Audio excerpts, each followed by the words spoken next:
Hello, guys, and welcome back to Joe's Ventures. And today, even though I was busy all day tomorrow, this still came out, and I still want to cover it. We've got the free update highlight, or for free update 7, that's coming along, of course, with the Prehistoric Marine Species Pack that's coming on the 10th. So, quite excited to get stuck into this one. So, let's just stop wasting time. Let's get into it. So, hello, park managers. You might have seen some of our teasers over our social channels by now. We're sure you're hankering to see what's coming in free update 7.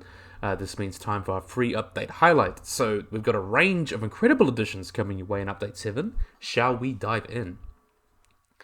So we can see here, let me just a bit of a cough there, but anyway, we can see we've got the custom challenge mode. So we'll have a look at this. I think it's really interesting what they're doing here, so we'll go through it. So whenever you've finished up your Jurassic difficulty challenges, or waiting to see whether your friend's park management skills up to scratch, you'll be able to enjoy a brand new challenge with custom challenge mode. From selecting the map with up to 3 objectives, from customizing over 40 settings for your challenge to be totally unique, you'll be able to create and share your very own challenges. So each challenge you create will have its unique share code that you can share with your friends or share it on your social medias, which is pretty interesting. We even been sharing some of our own custom challenges for some familiar faces on our channels in the coming weeks, so let's keep an eye out for that. So that's pretty cool. So imagine they'll probably give some to like the more famous YouTubers like Best in Slot, Evolution Squared, things like that. But that's still quite interesting. I think it's really, really cool that they're getting people to be able to make their own, to create pretty much your own setting and everything. It's basically like a sandbox, but you can add the challenges, like modifiable challenges, which I think is really, really cool.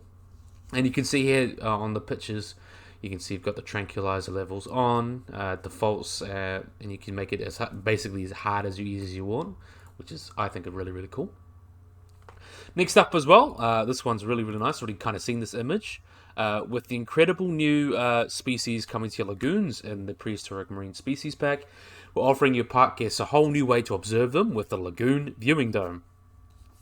This brand new viewing area will function much like the remote viewing galleries included in the previous update, and all remote viewing entrances will now be able to snap to the edge of your lagoons, which makes your guest experience even better. The Lagoon Viewing Domes offer a whole new underwater way of view for your guests, allowing them to see your marine species like never before. So, of course, we already kind of knew about this one. It's been featured quite a lot in like the advertising, especially for the Marine Species Pack. You've seen it a couple times.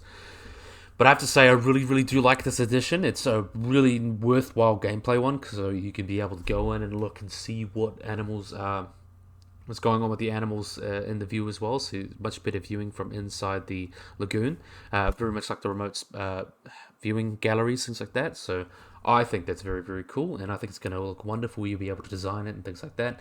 I'll be honest though, I thought we were going to have a lot more in terms of lagoons, in terms of this free update, because I think this would have been the perfect time to do it. You know, you have this big marine species pack coming out, and then you have all this stuff.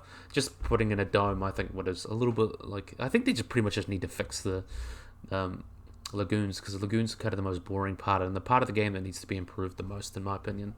Yeah, really, really cool that we're getting this. It's better than nothing, and I really do like this edition. I think it'll be awesome. Next up, we have got skin and dinosaur favoriting, so that's going to be interesting. So as of update 7, we'll be introducing 2 new features to make it easier than ever before to both manage your favorite skins and variations and keep an eye on your favorite species once they're in your park. So first up, as you can kind of see here, you'll be able to mark skin and pattern color variations as favorites in the species viewer. That allows you a way to save these variations to that you prefer in a simple, easy to see way. So if you just want one that you like, you have. Let's say you like Soulsbarred and your other pattern is like a real one you really like, let's say like Soaring Desert or something. You'd be like, okay, I like those two, so I can save them and then be able to just look at them quickly, so that'd be cool. And also when you're in the Hatchery Genome editing menu, you'll be able to choose to only randomize your favorite color variants.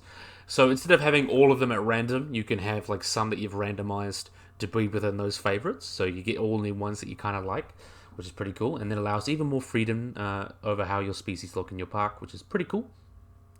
And also, you'll be able to favorite specific dinosaurs in your park. So if you have a Indominus Rex that you've like made, like, genetic modified, all that, or you just have an animal that you prefer, you'll be able to favorite it. So that'll be cool. You'll be able to receive notifications when these dinosaurs are, in particular, performing interesting behaviors. I think that's cool. Like maybe doing some swimming or whatever. I don't know. I did the swimming in terms of lagoons, but I know they use Dunkeliosteus to show that in like one of the videos on Instagram. But you could do all sorts of interesting behaviors, like they're going to fight something, or they're going to sniff or something. So that'd be cool. And as well as that, they'll place a beacon at their current location, so you can easily find them, because they're obviously the ones that you want the most. And your favorited dinosaurs will also have a green highlight on your map overview, so you can always check on them when you want. So I think that's another really cool addition. So you can always check on your dinosaurs and have more control over the skins. That's something that's really, really cool.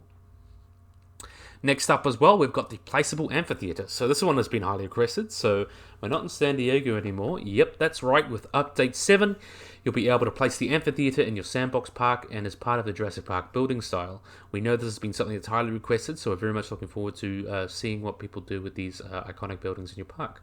So really nice that we're able to get that around now. I really like that we get to see that in other parks now. It's such a iconic amphitheater now. Really, really cool. Like that. Next up as well, we've got Dinosaur Guest Hostility. So want to make your prehistoric species a little more free range? Now with Update 7, you'll be able to, with the starting of a new, when starting a new Sandbox Park, you're able to toggle Dinosaur Danger to guests on or off, and set it to carnivores only. And with this setting, any prehistoric species not in an enclosure won't attack or injure guests, and your safety rating and incident prevention ratings won't be impacted.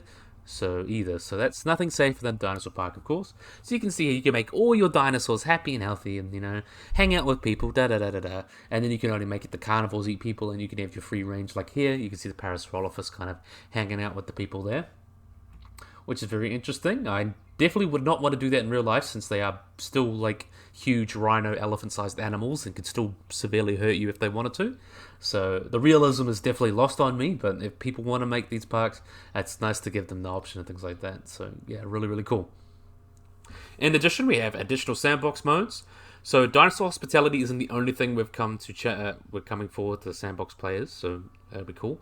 You'll now be able to enjoy all maps in Sandbox without having to meet the unlock requirements. So the levels are available without requiring progression and other game modes. You'll now be able to add cosmetic damage to your Sandbox buildings. So you can just demolish something and use the demolish menu option and just make it look disgusting. So like I know a lot of people like to make abandoned parks or horror parks, so you could add a bunch of broken buildings and things like that. And it won't affect the gameplay, so that's quite cool. It's just a cosmetic thing. We also hope that you would, so that's kind of all the major things coming. I'm sure there's going to be small bug fixes and life changes, things like that. So we hope that you've enjoyed this highlight for our new free update, Park Managers. Full patch notes on all quality of life changes as well as bug fixes will be available on the 10th of August. And that will be coming out with the Prehistoric Marine Species Pack. So keep your eyes peeled on our forums and social channels to any and all updates. Get more information about the new Marine Species Pack and add it to your wish list. And then want to see the free update and the Prehistoric Marine Species Pack before launch, we'll be having a live stream on the 1600 British Standard Time, 9th of August, over on Twitch and YouTube. And what are you most excited for in this upcoming update? Let us know in the comments below. You can follow us and and you get all that. But yeah, I think this is alright. I do like that we got the amphitheater, and the lagoon is obviously the highlight, the lagoon platform. Viewing platform, that's really, really nice. So like the viewing gallery, so you can actually put that in your enclosures and make everything much more viewable. The campaign stuff's kind of cool, and the dinosaur stuff's kind of cool as well. A lot of the added sandbox settings is pretty minor stuff, but all pretty cool. I think a lot of people get a lot of mileage out of that. The only thing I'm really disappointed is that there isn't more stuff for the lagoons. Like, I would really love to have seen maybe like a viewing tunnel as well, maybe like another attraction as well. Maybe some more decorations, as in like to add kelp. Like I imagine everyone asked for like a kelp brush, but I can imagine just having placeable kelp would have been nice, just to add some more textures. Maybe I know everyone's been asking for this, more like social and behaviors and animations, idle and social behaviors for the animals in the lagoons, which I thought would have been really, really cool. and they should be able to destroy the drones as well. I think that'd be quite cool. That would have been a really awesome update and pretty much like fix the lagoons for the most part for everyone. But again, it'll probably come in later updates, hopefully. But yeah, really, really cool. So definitely a big fan of this one, and be excited. I will, of course, be covering the Prehistoric Marine Species Pack when it comes out and all that. So yeah, I really, really, really, really, really hope you guys have enjoyed this video. I hope you guys like and subscribe. Always hit the little bell icon to get notified about anything. So yeah, hope you guys enjoyed this video. Hope you guys like and subscribe, and bye-bye.